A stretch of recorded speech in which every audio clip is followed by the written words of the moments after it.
Before vaccines, many children died from whooping cough, measles, and polio.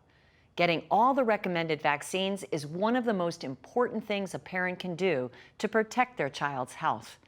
August is Immunization Awareness Month. In our next story, hear why vaccines are more important than ever to people in all age groups.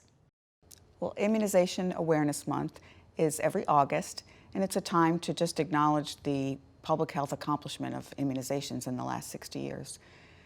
Since the development and use of vaccinations, we have greatly reduced the incidence of serious illness and death from vaccine-preventable diseases, and it's a wonderful public health accomplishment.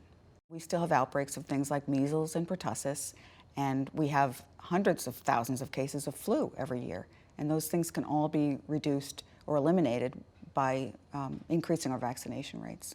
I think most people realize that infants and babies, the first 2 years of life, need on-time vaccinations to get a good start. But some people don't realize that we need vaccines at every stage of life. And it's important to make sure that you're adequately immunized, that you're up to date, and that your family is up to date. Vaccines for pregnant women are important.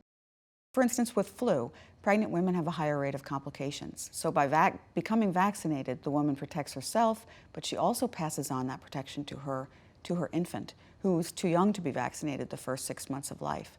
We need vaccines as adults, depending upon our age, our health conditions, where we're going to travel, if we're going to travel internationally, where there are still things like measles. And senior citizens need vaccines like shingles and 2 different types of pneumococcal vaccines.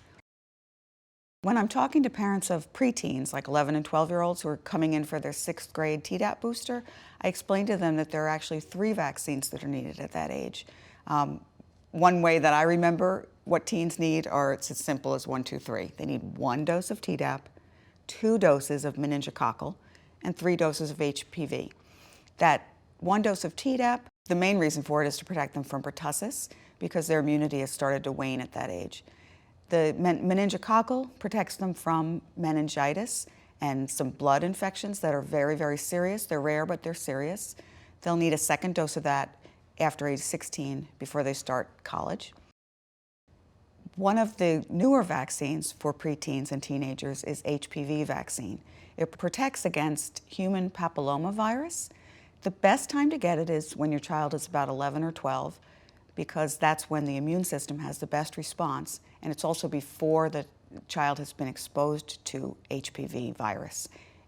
If you can have a vaccine that prevents future cancer in your child, like cervical cancer or oral cancer, why would you not give it to your child? Before a vaccine is licensed, it undergoes extensive testing with thousands of volunteers and clinical trials to assure that it's safe. And even after it's licensed, the FDA and the CDC continue to monitor for safety and to make sure that it's effective. In the state of Virginia, before registering your child for kindergarten, 6th grade, or transferring into school, parents need to show a record of proper immunization. These vaccines can be obtained at your pediatrician's office, at local pharmacies, or at the health department in Fairfax County. All school-required vaccines are offered free of charge. We have 5 locations throughout the county. We have extended hours the week before school and the first day of school, but go ahead and make that appointment now. When you go, you should also bring your record so that the nurse can assess exactly what your child needs for school.